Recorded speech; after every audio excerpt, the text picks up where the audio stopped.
Hello and welcome back to Muslim Convert Learning Arabic. In one of my previous videos, I was going through this book and learning about hada, which means this is for masculine. And on the next page, there is ma hada, and this means what is this? So it's an exercise. And the good thing is a picture exercise because you get to see what's being talked about. So here they ask ma hada, and this hada is for masculine things like I said earlier on.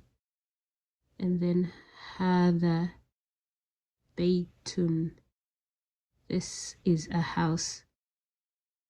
And then there's ahada baytun, is this a house?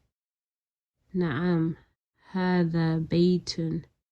Na'am means yes, this is a house.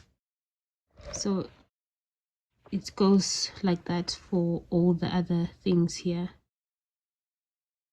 Here they ask ahada miftahun, is this a key? La, no. Hada qalamun, this is a pen. So the word for no is la. Thanks for watching and see you again in the next video.